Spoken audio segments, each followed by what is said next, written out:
Welcome everyone to our Tuesday evening, July 26th, Touch of Torah with a touch of music with Andy Susman, our guest tonight. And he will be sharing a double parsha, Matot and MASEI, the last two parshas of the book of Numbers. And maybe we'll even sing Chazak Chazak when we're done tonight as the final ending, perhaps. And I'm pleased to have everybody joining us tonight. I'm joining from North Carolina. We have Mary from San Diego, and we have everybody else from Florida. And thank you very much for attending. And I'll turn it over to you, Andy Susman, our Cantorial Spiritual Leader, to take it away. Okay, so let me screen share. I want to give you the option to see some lyrics as I sing this medley of Torah songs. Can you all see that? Yeah, you want to close off that column on the right? Yeah, let me move that down over here. Okay. I'll move it around as we move along. Okay. So the top two songs are Torah, Torah, Torah, Torah, Torah, Torah, Torah, Tziva lanu Moshe, Morasha, Kehilat Yaakov, Morasha, Kehilat Yaakov, Morasha, Kehilat Yaakov, Torah, Tziva lanu Moshe, Yisrael, Yisrael, Ve'oraitacharu, Torah, Torah, Torah, Torah, Hallelujah. Torah, Torah, Torah, Torah, Hallelujah. Okay, at the bottom of the page, we have that blessing specifically for study of Torah. Baruch Atah Adonai Eloheinu Melech Haolam Asher Kiddushanu B'mitzvotav Tzivanu La'asok b'divrei Torah La'asok b'divrei Torah. Sweet as honey, sweet as honey, sweet as honey on our tongue. Sweet as honey, sweet as honey, sweet as honey on our tongue. Let us soak it up, let it all sink in. Sweet words of Torah, let us soak it up, let it all sink in. Sweet words of Torah, sweet as honey, sweet as honey, sweet as honey on our tongue. Okay, and right in the middle there, we have the classic melody that we often hear at the Torah service.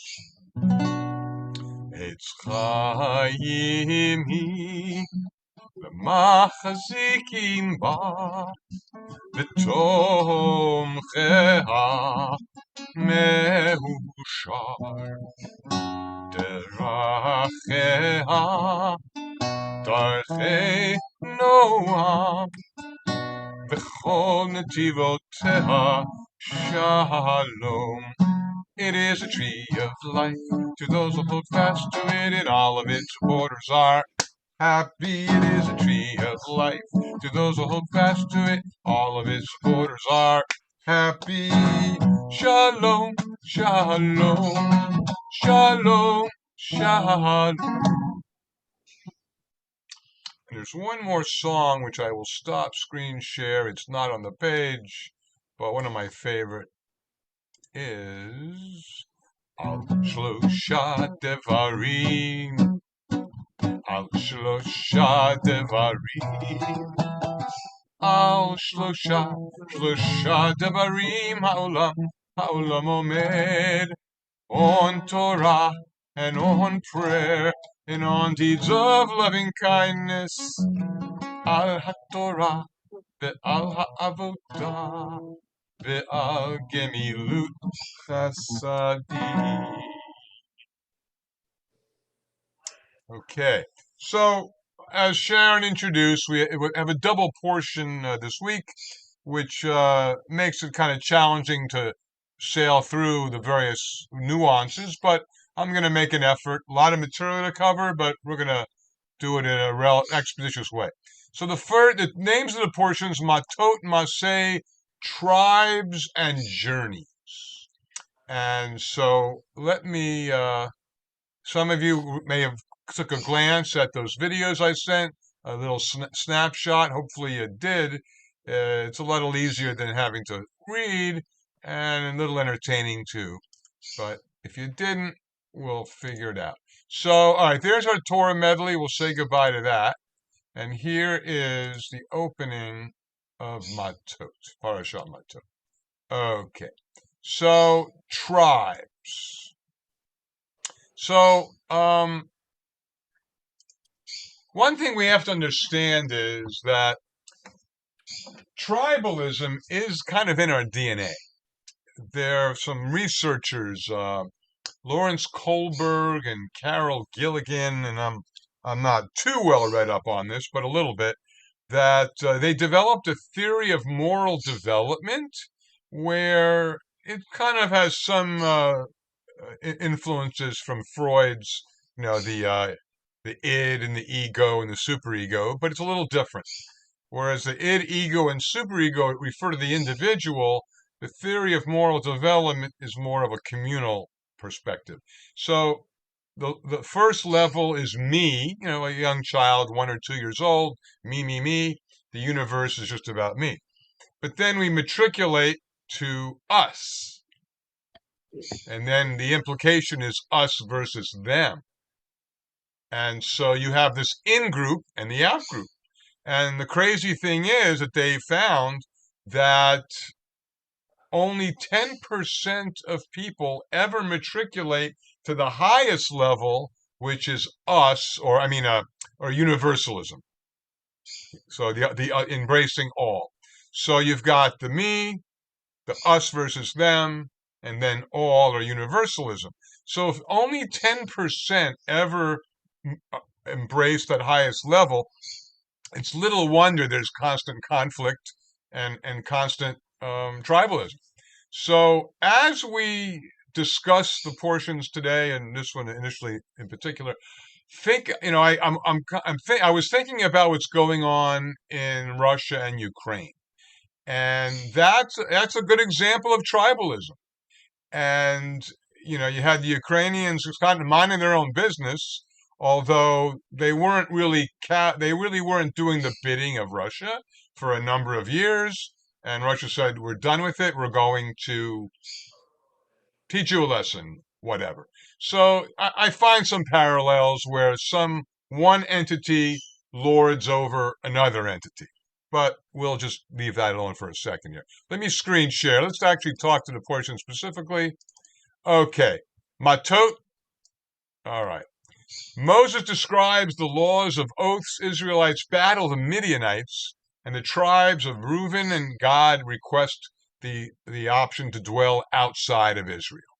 Okay, so a lot of different things are here. We'll quickly move on. The first one says, every vow and every binding oath of self-denial must be kept, except if you're a woman. If you're a woman, your husband can countermand it, and if your husband's deceased, you actually then are bound by your vow. So our words are important.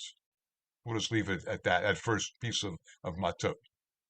And then the next part of Matot talks about warring with the Midianites.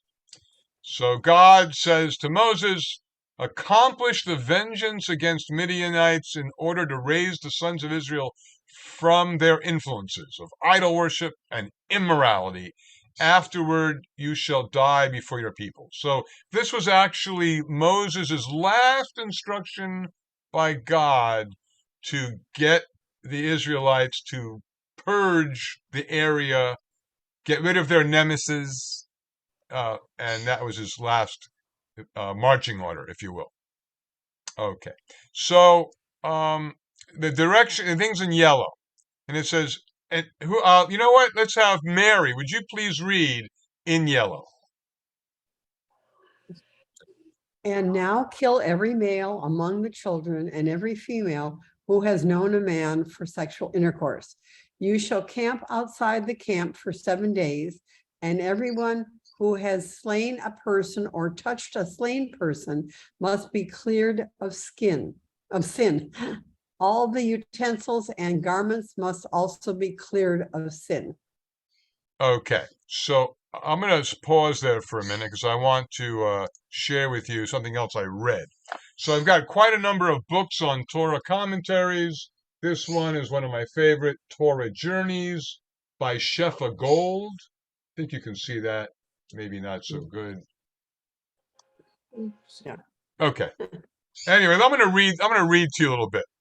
So this is the describing the war against the Midianites. The blessing of Matot is well hidden beneath a dark and terrible story of vengeance. And I tell you, the last thing you will do before you die, and God gave him his marching orders. Now, interestingly enough, when Muhammad was speaking of jihad or holy war, he described the lesser jihad and the greater jihad. The lesser jihad is a battle that we wage outside ourselves, and the greater jihad is the one we deal with within. And so the Muslims are actually using this particular conflict of Moses instructing the Israelites to wipe clean the Midianites as a conflict of conscience, because we're warring, our inner soul is warring with our outer soul. We're not coming to terms with our own frailties and our own concerns. Let me keep reading here. All holy wars that we fight, all our enmity and fierce devotion to the cause of destroying one another, can be traced back to the true battle within. That inner battle rages on beneath our awareness, yet its power projected out on the other fuels injustices of the world. So, it is when the furious words that come out of our mouths are so clearly contradictory to our professed values, we are forced to acknowledge our greater jihad, the war that rages inside. And like I said, like I opened up, all peoples have this dilemma of fear of the other, tribalism, circling the wagons. And so how do we counter that? Good challenge. Good challenge. So, one of the things that was a kind of difficult to take was when Moses was told to kill all the women and children. Now, let me find where that quote is, if I could find it here.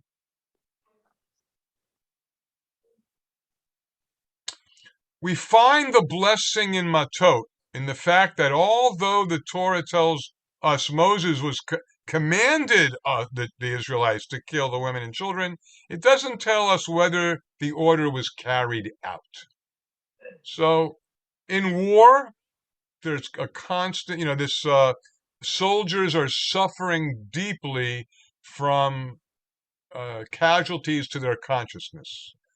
Are they going to follow orders, or are they going to follow their conscience? And unfortunately, the way war works and the way training goes is you're trained to follow orders and to execute the orders, not to think too much. Otherwise, there'll be difficulty keeping the troops going forward for the mission. So let me go back to this document and we'll process through some of the text there. Okay.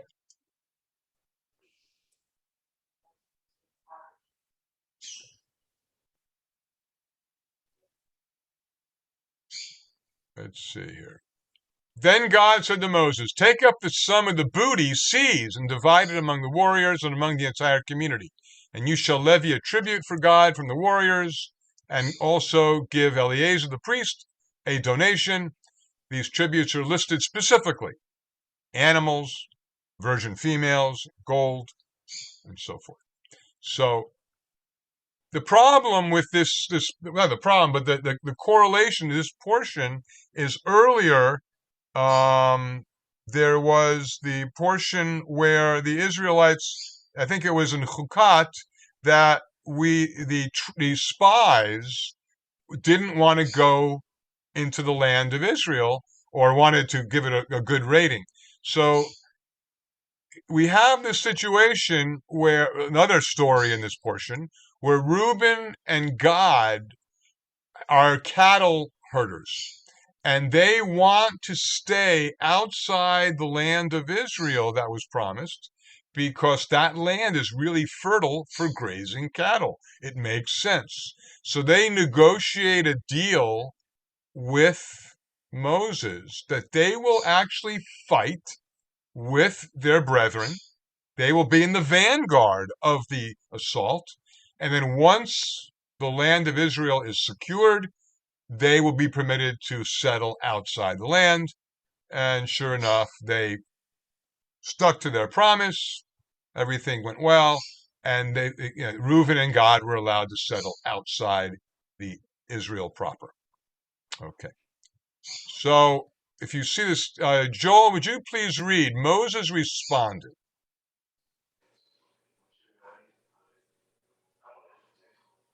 Moses responded, shall your brothers go to war and you sit here? And why do you restrain the hearts of the sons of Israel from crossing over into the land that God has given them? That is how your fathers acted when I sent them to scout the land.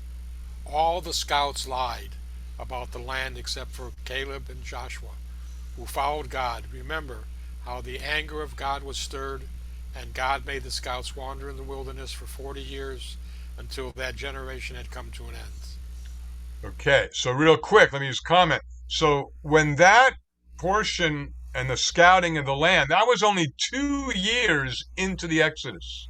So the edict was that another 38 years had to pass till that generation died. And here we are, Moses is dealing with a similar, or in his mind, a similar situation, but it really wasn't similar. Reuben and Gad were gonna handle their obligations, and so Moses didn't have to address that same kind of fear that they weren't going to pull together. Okay. And it says, keep reading, Joel, in yellow. And now you have risen in the place of your fathers, you brood of sinful men, to add to the wrath of God that was kindled against Israel. If you will hold back from following God, he will make them remain in the wilderness even longer, and you will have prepared room for this whole people. Okay, so basically that did not come to fruition. Reuben and Gad stepped up, and it worked out just fine. Okay, so just once again, let's go over some questions here, and you guys could pop in. So, with regard to the vows a man or woman makes before God, why are the terms different for a man than for a woman? Are they still different? Why or why not? So you have two situations. In the context of the Torah, why was that the case? And then where are we today? Are women still not, do they still have to, are they able to be absolved of their obligations if their husband or their father does absolve them, or that no longer applies? Who wants to weigh in on that? Okay, well, I will say, as the current topic of this abortion issue, apparently there is a segment in our society that feel that women can't make their own decisions, and so they want to control women. So in some ways, we're going backwards in terms of what used to exist what we thought didn't exist anymore. And sure enough, here we are again. Hard to believe in the 21st century. But part of the reason that women had no standing is they did not control the purse strings. The men really had all the inheritance rights and property and whatnot, and so women had no power in terms of actual assets to make policy and whatnot.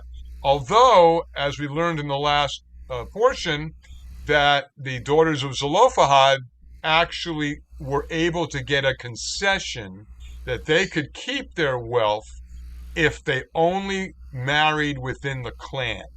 So they had to marry their cousins, but if that was the case, they could keep their wealth. So it was a bit of a concession, but not that great of one. Number 2, and once again, people can jump in if you want to say something. Why does God suggest... Yeah. Andy, I wanted to jump in. On number 1, why are the term, I don't know if I can answer why are the terms different for a man than a woman, but in Orthodoxy, they certainly are different still today, I would say. In non-Orthodoxy, whether it's conservative, reform, reconstructionist, humanist, I don't think there's that differentiation. However, bringing up the point of abortion rights, that's not Judaism, but that's Christian beliefs or coming up with those brainstorms. I also wanted to ask a question. Where is the land that Reuben and Gad okay, I have some maps. So I'm going to show you a map momentarily. Okay, great. Yeah, we got that. Okay. The next question, we'll skip that. We kind of mentioned it. Number 3, a few portions ago, Balaam was the protector of the Israelites and remained loyal to God, even when Balak wanted him to forsake and curse the Israelites. And I'm going to see where your awareness of some of the Torah. Why then was Balaam, son of Beor, killed along with the Midianites? And I mentioned this last week to some degree. What was it that Balaam blessed the Hebrews, or blessed the Israelites? I sang for you, Matovu. How beautiful your tents, O Jacob, your dwelling places, O Israel. Those words are from Balaam. So that was a nice thing that he did. And the question is, why then was Balaam killed along with the Midianites if he blessed us? Anybody remember what was shared? What did Balaam instigate? He did bless us in words, but he tried to. Yeah, go on, Sharon. He did instigate, because the guy said to him, "Isn't there some way that you can curse the Israelites?" He said, "No, I can't. However, if you get their women and you try to get your women flaunted in front of the Israelites, I think maybe what you want is going to come true." And it certainly did. And so he was the catalyst for all the evil doings and the killings and all that stuff. So he was almost the sole person that did it all, almost. Right. So that's exactly right. And that was what I was looking for. Beautiful. Okay. So once again, this other book that I often turn to, which ironically is called Turn It, Rabbi Jonathan Kligro has some wonderful snapshots of the Torah portions. So he emphasizes the unwavering principle of Judaism is the primacy of community. Do not separate yourself from the community. And last week, if you remember, one of the commentaries, the Rabbi Orlitsky, was concerned that whatever happened to that mitzvah or that lesson of loving your neighbor as yourself. And I shared with you that those words really refer to loving your Jewish neighbor as yourself. Once again, reinforcing this tribalism. So it's a challenge that, we have a beautiful tradition in many ways, but in many ways we are part of the fabric of the human genome. And for whatever reason, whether it's nurture or a combination of nurture and nature, the tribe always trumps universalism. So it seems. And we see that even in this country with the divisiveness. All these different camps are pitted against one another. But real quick, while we're there, love your neighbor as yourself. The greatest pearl of the Torah's wealth. Ve'ahavta l'reacha kamocha. Ze klal gadol b'Torah. Love your neighbor as yourself. The greatest pearl of the Torah's wealth. Okay, so one of the ways I was pretty busy this morning is I kind of looked at the opening verse of this portion, and the opening verse. I'm going to show you what it is. It's down further down. Oh, I lost it.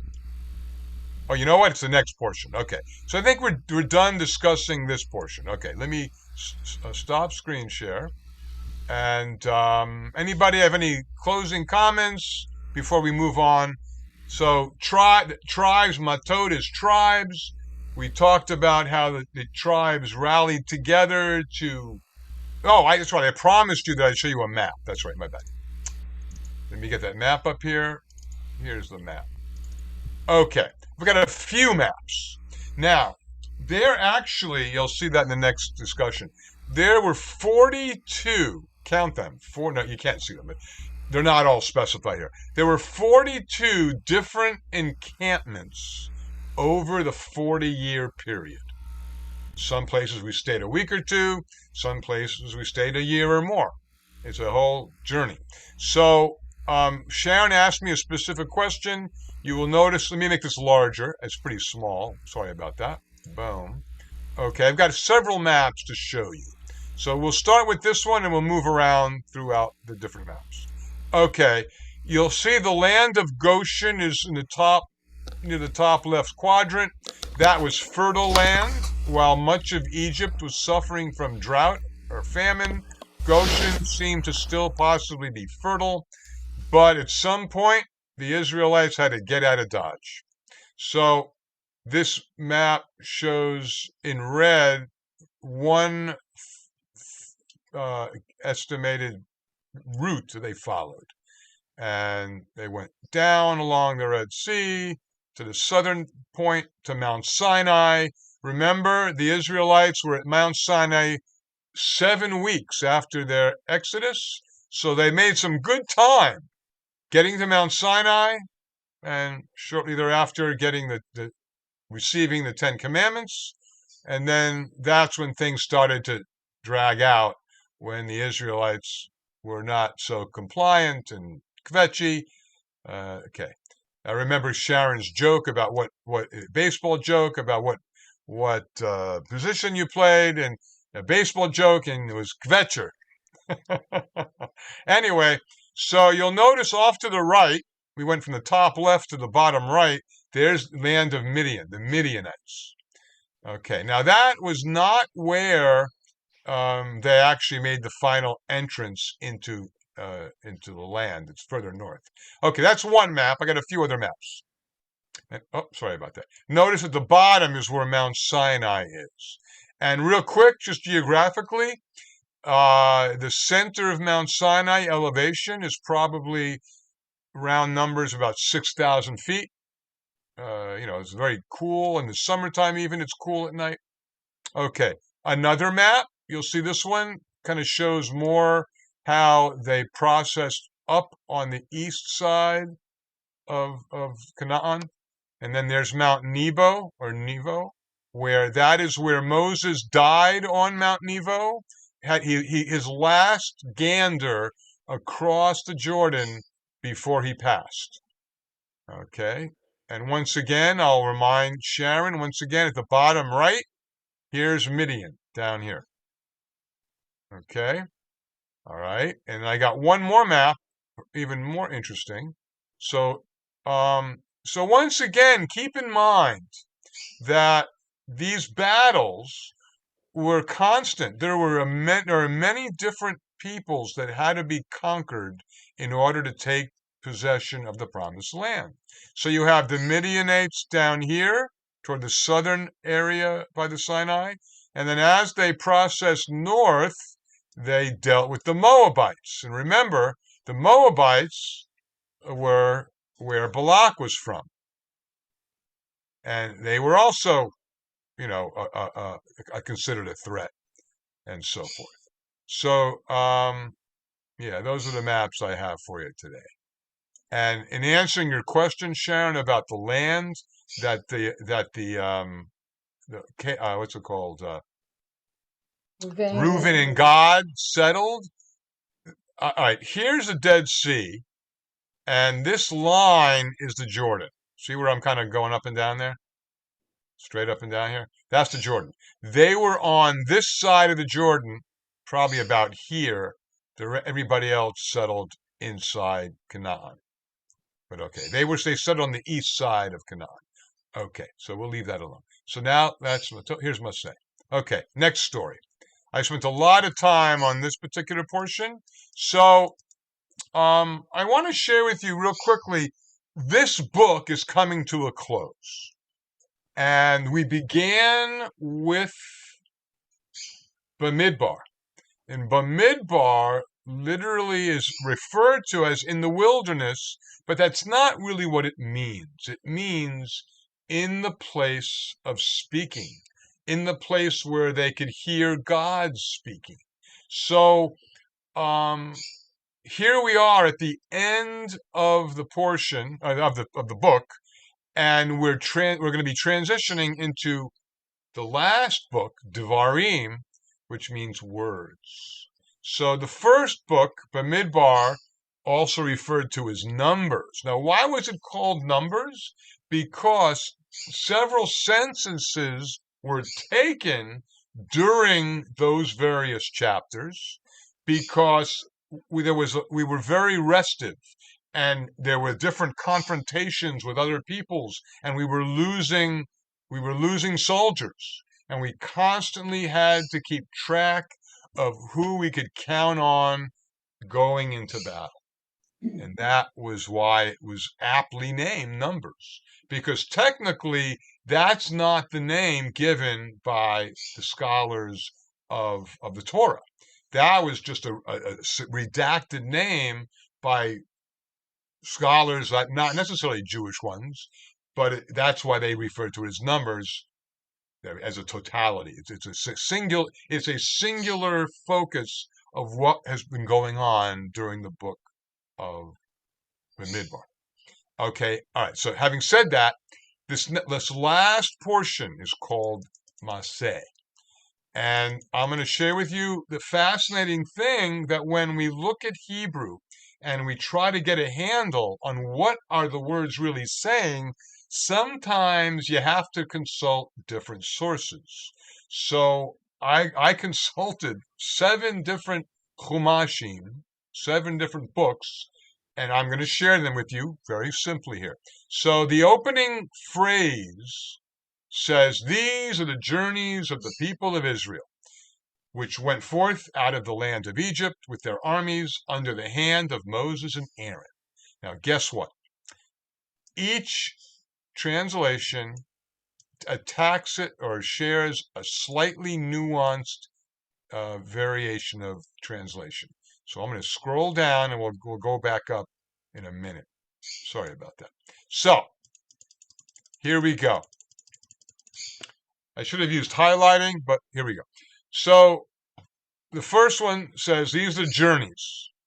The second one, which is probably most of us grew up with from traditional Judaism, the Hertz Sonsino, "These are the stages of the children of Israel." Okay. And then you'll see further on, the last one, "And Moses wrote their goings forth, stage by stage," and that phrase, stage by stage. So they're reinforcing that word stages as opposed to journeys. Now, I'll tell you why I'm emphasizing this in a minute.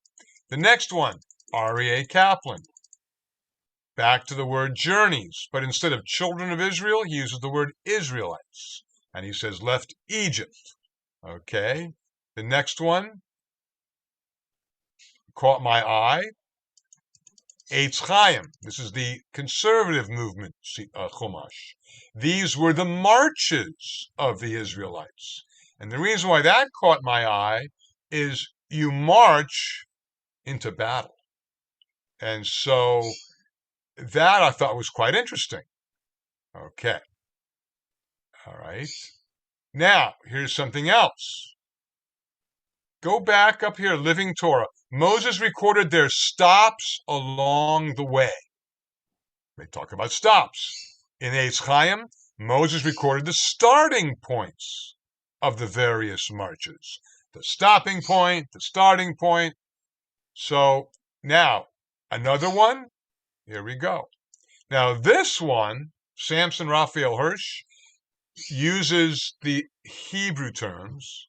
These are the journeys of the sons of Yisrael leaving the land of Mitzrayim, which is the biblical term for Egypt. And once again, I'm going to keep going and I'll make a summative comment.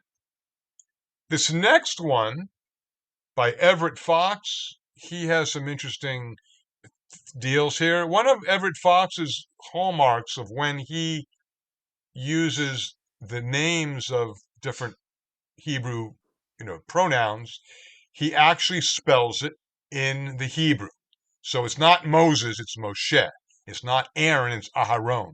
And I kind of like that because even people who don't read Hebrew, you want to hear on your ear what the names really are. You don't want this anglicized names of the people in the Torah. Okay, so, but he uses a hybrid name or hybrid term. These are the marching stages of the children of Israel. Okay, so no repeats, I don't think. Each one has a slight variation than the one before. And then the last one that I did, these are the journeyings. And then the second verse, and Moses wrote down their departure points for their journeyings, and these are the journeyings. Okay, so once again, you've got a vast array of nuanced differences on how, and we could discuss. What I'll do afterwards. I am going to make a document just of these different first two verses, and I'll have Sharon send it out to you. And I'd be curious to get some feedback on if you were asked to excerpt out your two verses, how would your ideal two verses? And what I'll do is I'll send it in a Word doc so you can cut and paste and play around. If you were writing your own Torah, how would you translate those two verses? Okay, thanks a lot. Okay, so let's see. I had something up top, and now I've got this down below. All kinds of stuff. All right, let me do the bottom one first. Okay, here we go. Parashat MASEI, summary. All right. So once again, Reuben and God promised Moses that they would honor their commitment. Okay. So God talks to Moses. I need another reader. Alan Lichtenberg, would you please read the yellow? Tell the people. You gotta unmute. Oh.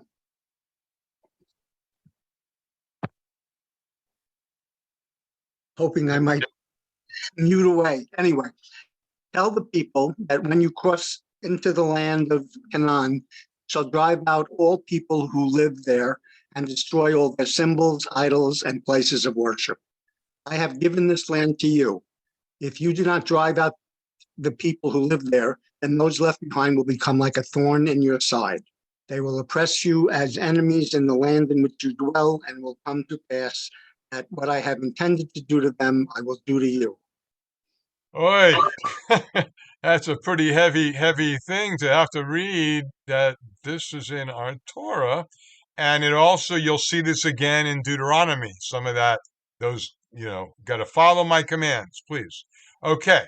Alan, you want to keep reading, please? Keep reading. God has Moses. God has Moses tell the children of Israel about the borders of Canaan and the land each tribe shall receive. Each tribe will give a portion of their possessions, land, and animals to the Levites who take care of the tent of appointed meeting with God. God said, Moses, tell the people that the promised land of Canaan you shall make safe cities.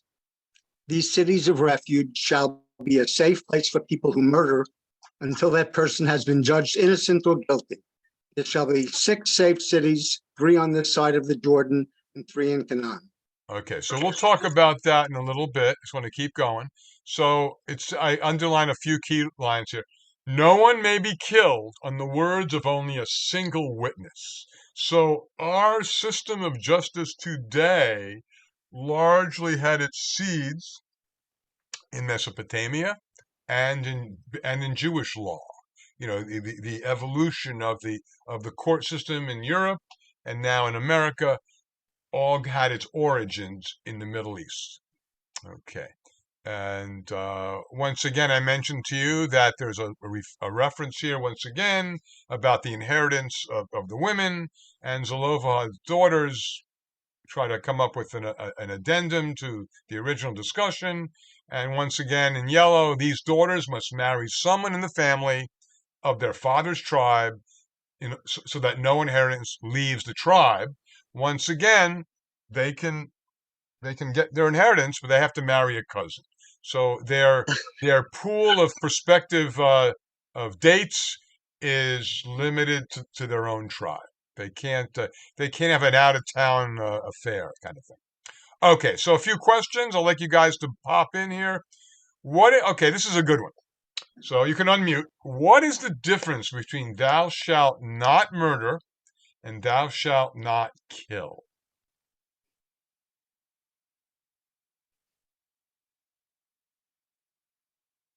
Well, I suppose premeditation and just by chance.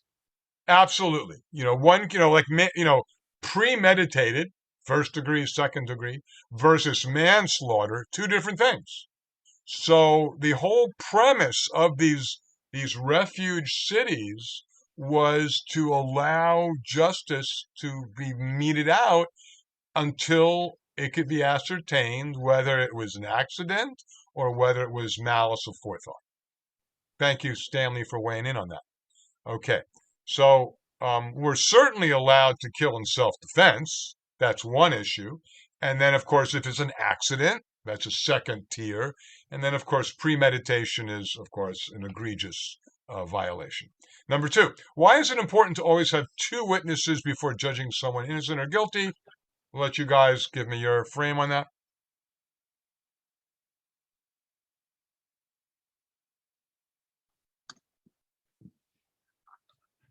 That's a good question. Probably not everybody sees the same thing the same way. So if 2 people confirm it, then it has more credence.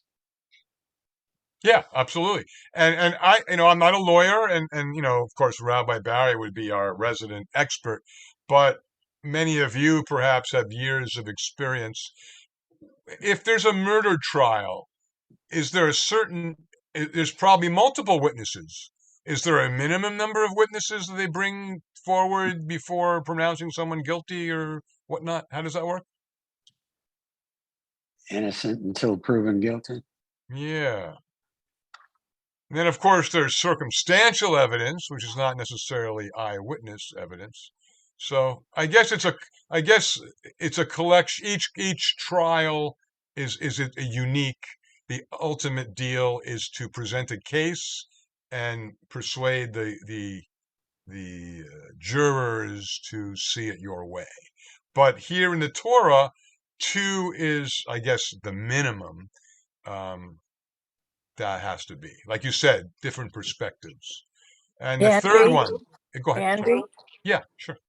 it's Wendy. The other thing is, if there's only one person, how can you trust that they're not lying?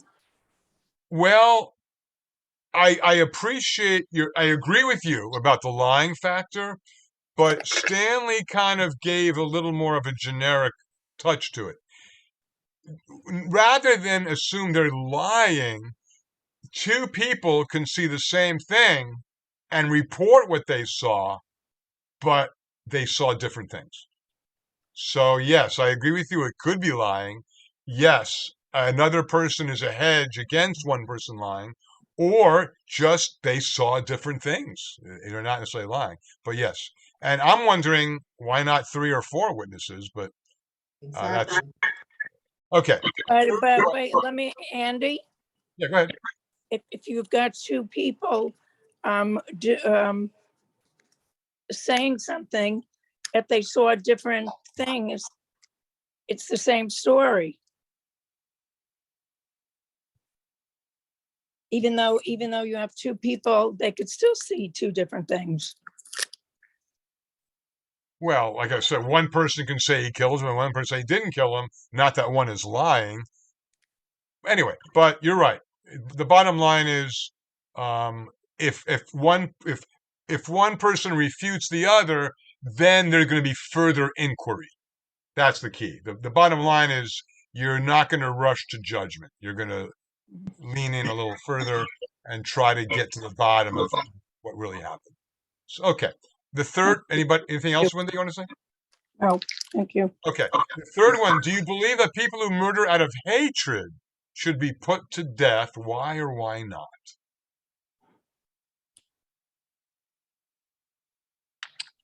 Well, if you're a Nazi, for sure. Mhm. Well, what if you're a child that's emotionally disturbed and kills his classmates with an AR-15? You don't have to kill him, but you can incarcerate him. No, I agree. I'm not arguing that point. Absolutely. There's a phrase, you may have seen this on poster or something. Why do we kill people? To teach that killing people is wrong. Why do we kill people who kill people?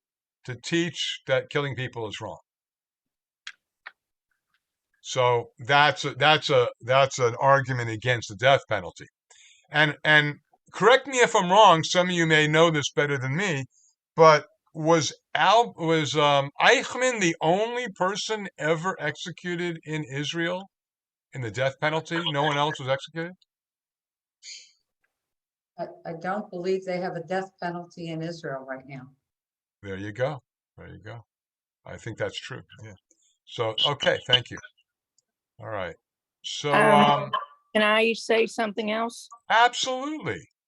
The thing, I don't know, the way I always felt was that if you have somebody who's killed all these different people, and whether they're mentally ill or not, if they took a life, why are they entitled to their life? And if you keep them in jail for 40, 50 years, it's costing all of us $50,000 a year, paying for them to stay in jail. Why should we have to do that when, they've already proved themselves? Well, I'll tell you, Wendy, I appreciate your comments, but you may have heard this. Supposedly, it's less expensive to keep someone in prison than to actually commit them to the death penalty.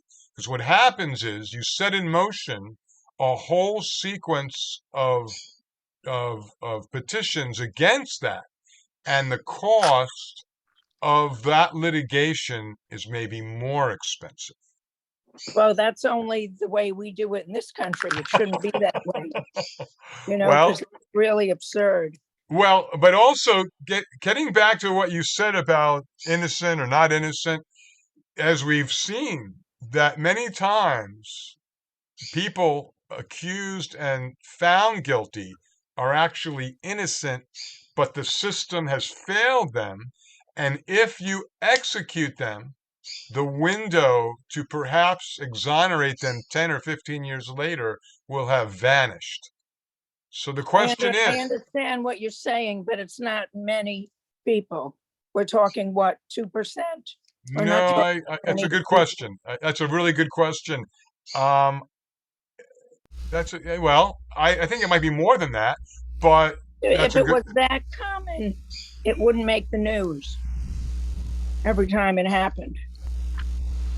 Well, the thing is, they haven't. The problem is they haven't. They're finding more and more cases that people are innocent.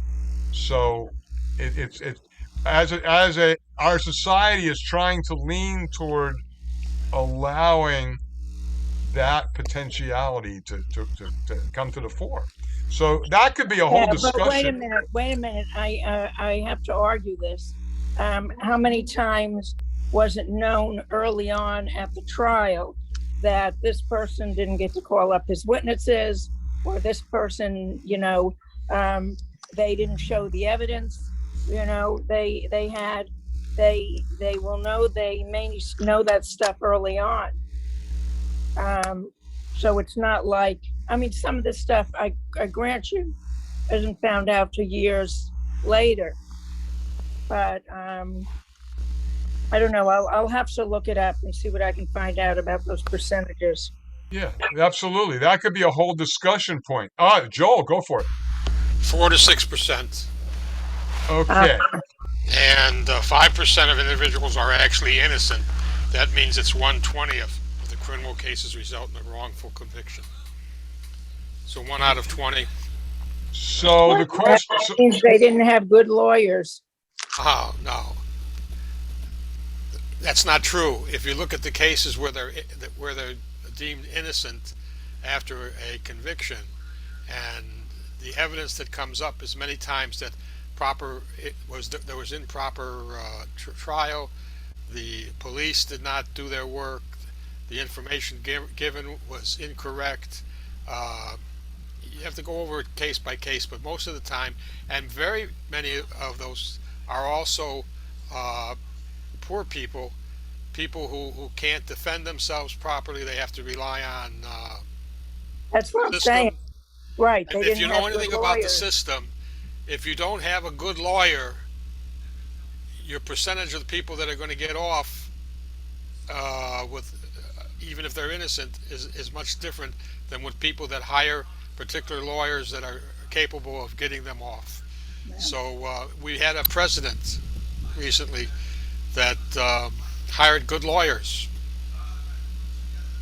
and is still hiring good lawyers.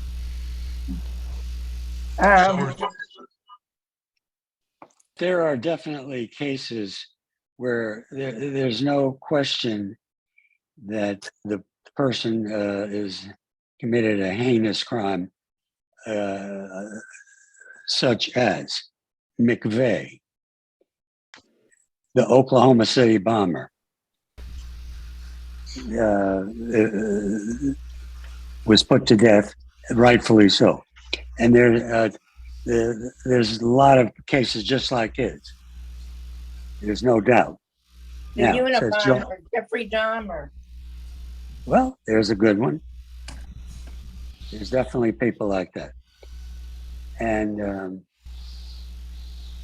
they need to be put to death.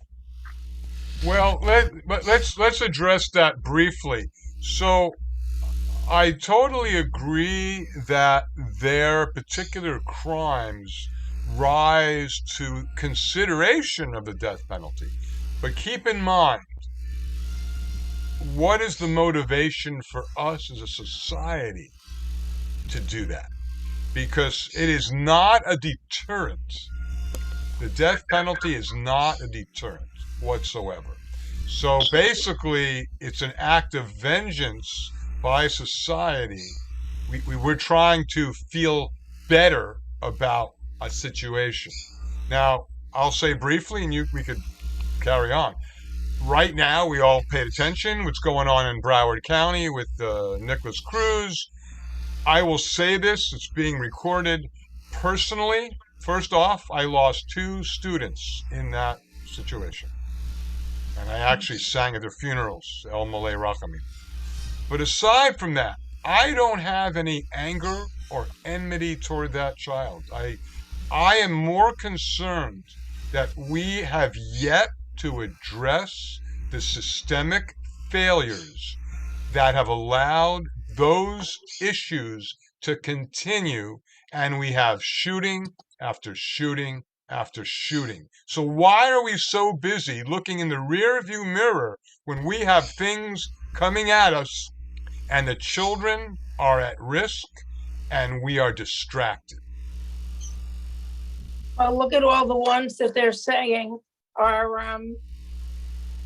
all the stuff they've seen on the internet where people call and they say this guy is threatening this and that, and the police go over there and they say the kid wasn't threatening enough, so they didn't see a reason to do whatever, and then the kid, goes out and shoots up a school.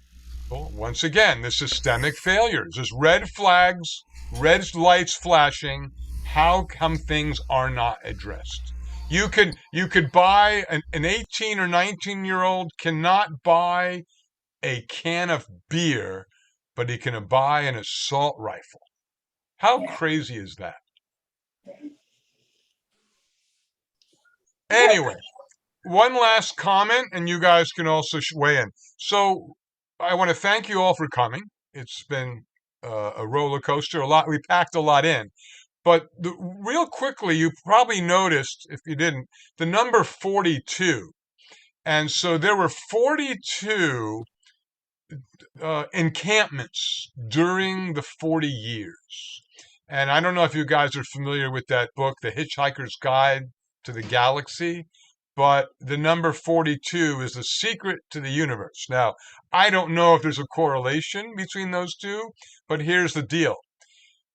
This one interpretation that I was reading was the same way that the Israelites processed through 42 different encampments during the 40 years.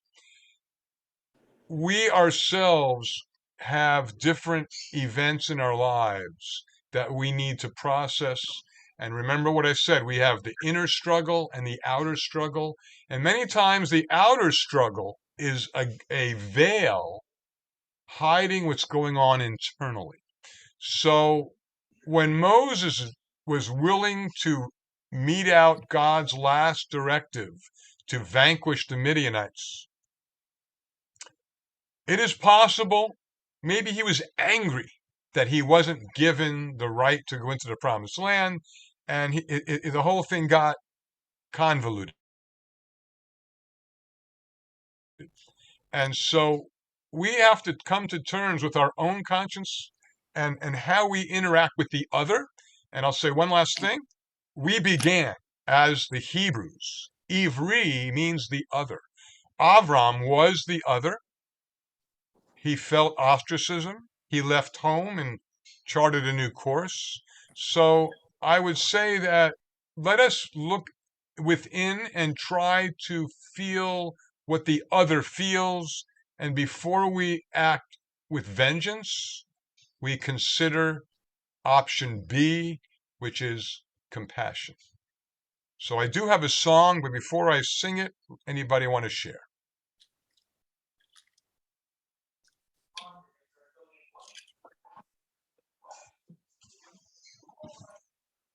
Okay. Well, this song is called Peace Will Come.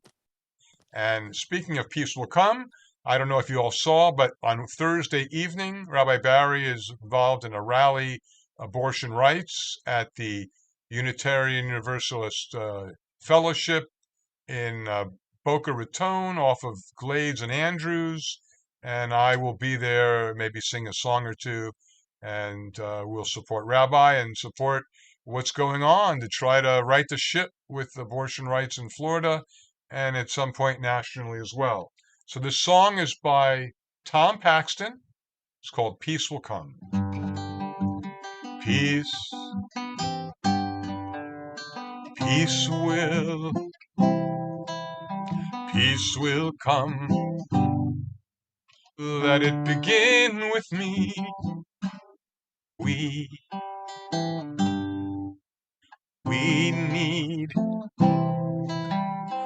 need peace.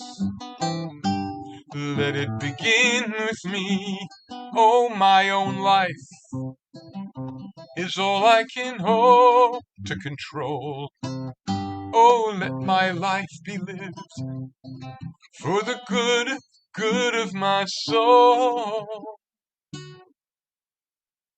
Peace, sweet peace, peace will come. Let it begin with me.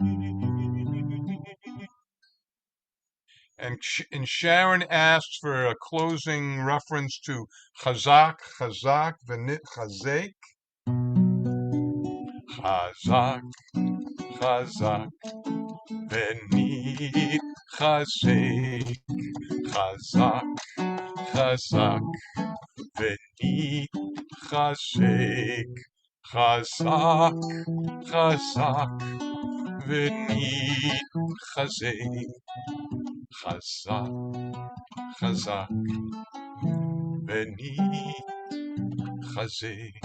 From strength to strength, we are strengthened. I want to thank you for spending some time on Asok B'divrei Torah, immersing yourselves, dwelling, embracing the study of Torah, and have a beautiful evening. Tomorrow, Thursday, will be the rally, if you can join us. And you can certainly make some closing comments, please.